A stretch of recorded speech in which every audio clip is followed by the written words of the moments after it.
So on this last Sunday before Halloween, I've saved the vampires for last. Partly because they're the ones who have changed most in modern literature and movies. And also because of something that was written by a guy named Dallas Willard, which we'll get to later.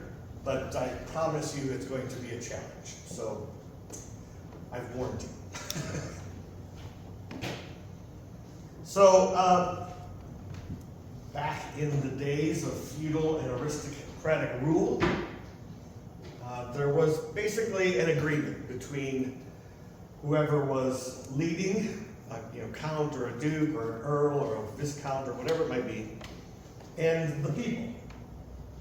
The people agreed to work for the lord of the land and obey his laws, and if necessary, to take up arms, but most of the time the lord was supposed to see to his own military. And in return, the lord of the land promised to protect them and would act as a judge if any dispute should arise. Which is similar to what was going on in Israel way back when. These heads of Jacob and the rulers of Israel, they were the ones who were appointed to decide on disputes. They were judges. They were to do justice. And so you get the question that Micah asked, is it not for you to know justice? Yes, it absolutely is, because that's your job. You had one job. So one of the things I really, there's just like this little bit of rebellion in the creation of the idea of the vampire way back when it started, because it was a political statement. The rich and the powerful aristocracy. Remember, the first one that we all heard of was Count Dracula. So the rich and the powerful aristocracy feeding on the life of the little people for their own personal gain, literally sucking the life out of them.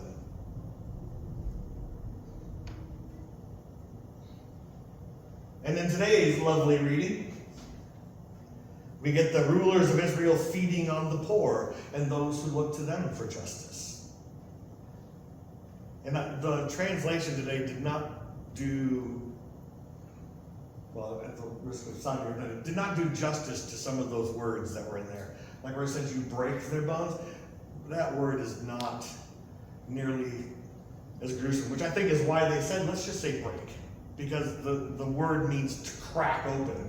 So you crack this open so you can get to the marrow, which, by the way, is also one of the major blood producers for the body.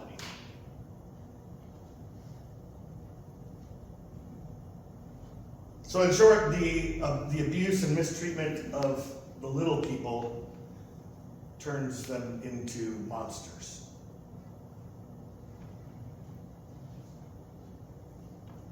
If we examine some of their traits and their weaknesses, well, they drink blood, obviously, right? We all know that.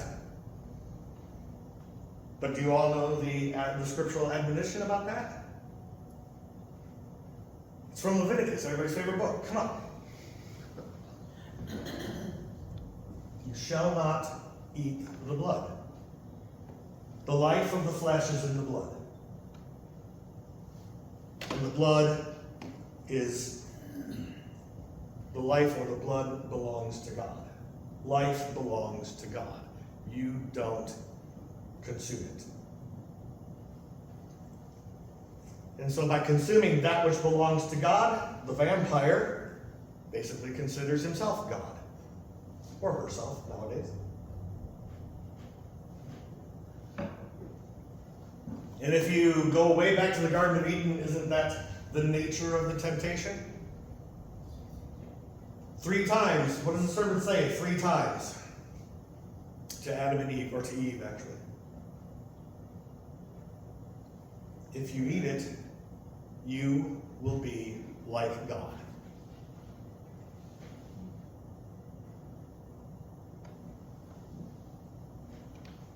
Vampires, like werewolves, only operate at night. They rely on the cover of darkness to hide their deeds. So one of my favorites is they can't see themselves in a mirror. So part of me likes to joke about that, thinking, how do they comb their hair or make sure they're well groomed or whatever?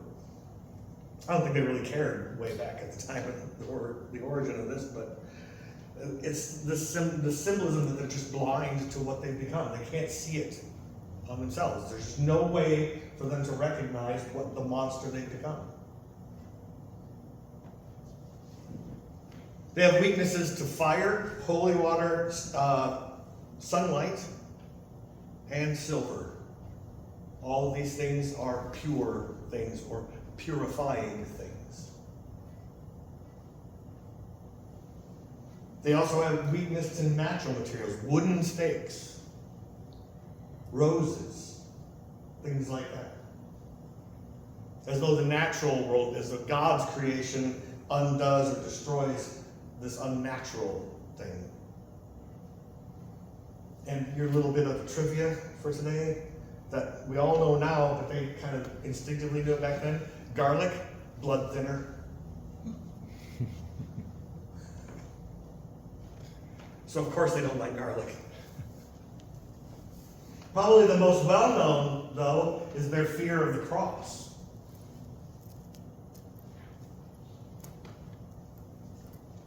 And I don't know if people really realize the symbolism underneath that. The cross is symbolic of self-sacrifice, of one person giving themselves so that others may live. The vampire acts the exact opposite. Sacrifices many so that he may live. It is an accusation every time he sees the cross. And he knows it, and so he shrinks back from it. The cross is about giving life, and vampires are about taking it. And now we get to the modern changes. I don't know, I'm sure that not everybody is a movie fan like I am or anything like that, but if you've ever seen the original silent film Nosferatu, or if they're actually remaking it too. And they used that image for a more recent movie called The Last Voyage of the Demeter. But the vampire, when it came out, was this deformed and repulsive thing. If you just look it up on the internet, just get an image of Nosferatu or something like that, you'll see what the image of that person was. But today, in modern times, it's shifted. Now they're well groomed and they're elegant and they're attractive.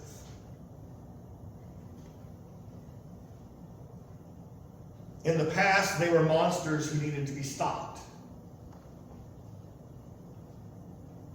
In the present, they're more like humans with a moral compass, and they just want to be loved. I tell you, when I saw that they came out with a movie a while back called Bram Stoker's Dracula, I thought, aha, someone's gonna do it. No.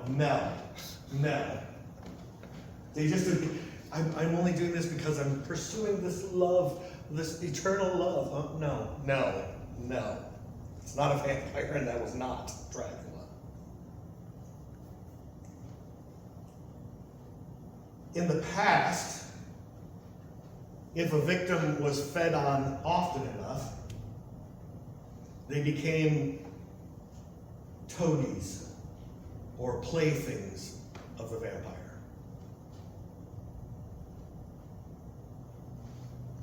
In the present,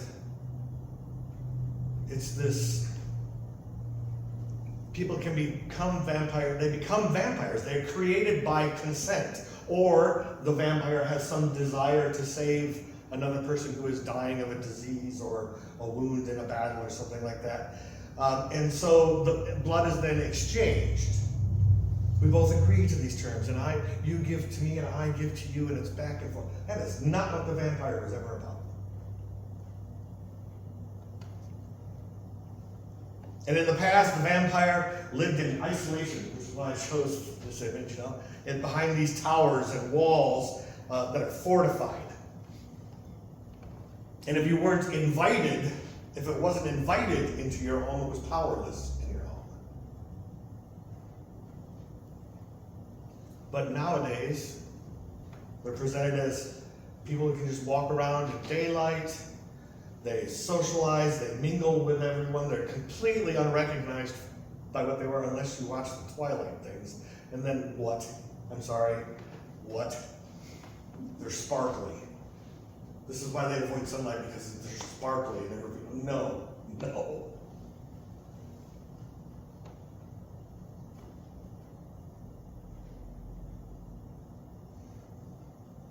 If you think about these changes, and werewolves in some cases could go here too, depending on who you're watching or what you're reading.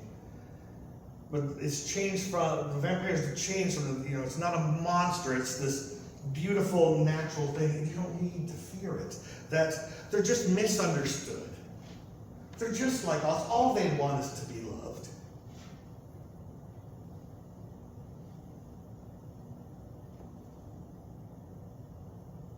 There are even groups out there that pretend to be vampires. And I've seen people that have had their eye teeth, they've gotten additions to them so they have fangs all the time.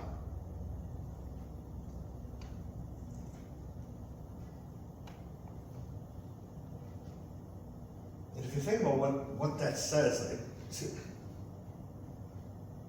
to have somebody openly say, I want to live forever, and if a few other people have to die in order for that to happen, so be it. That should be disturbing. I don't care how you try to couch it, even if you say, I only feed on criminals or the homeless or some these known ones anyway, you're still taking.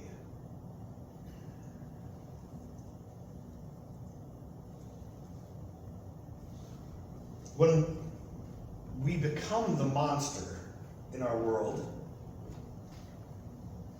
we rationalize the monster's behavior.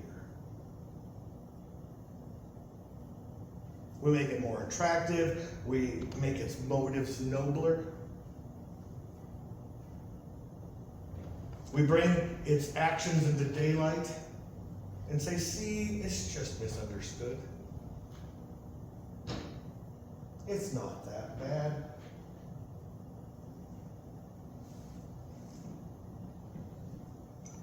Where's the problem? Where's the problem indeed? And this is where we get to Dallas Willard. Dallas Willard is a theologian who, a little over a decade ago, coined the phrase vampire Christians. And a vampire Christian is someone who has no interest in being like Christ, no interest in learning from Christ, no interest in sacrificing of self. The only reason they're Christian is because they want Jesus' blood so they can live forever. Washed in the blood so I can live forever and do whatever I want in the meantime, because Jesus' blood washes away all of my sins. And I am free to act as immorally as I want to, as long as I ask forgiveness at the right times.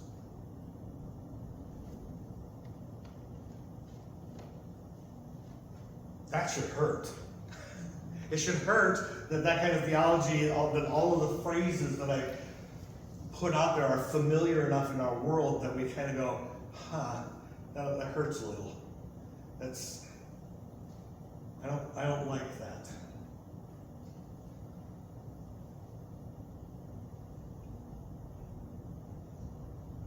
truth often does hurt.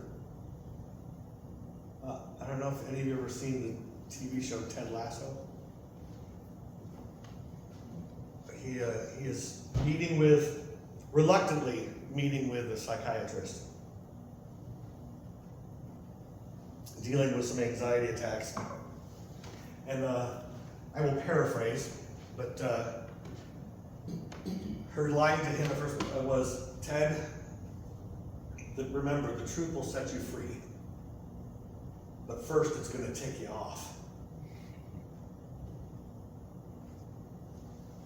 And I think vampires are probably the biggest warnings to Christians because of the idea of the vampire Christian. That we are Christian for selfish reasons. So here's another real hard question for you. You don't have to answer out loud. And I've asked this question everywhere I've been at one point in time or another.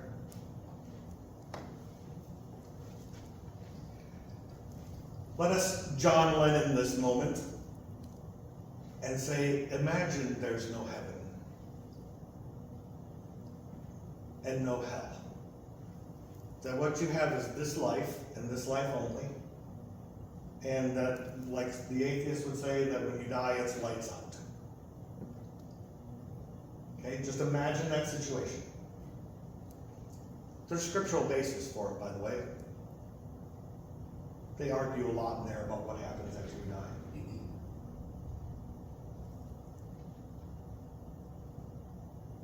If there were no heaven, and if there were no hell, would you still be a Christian?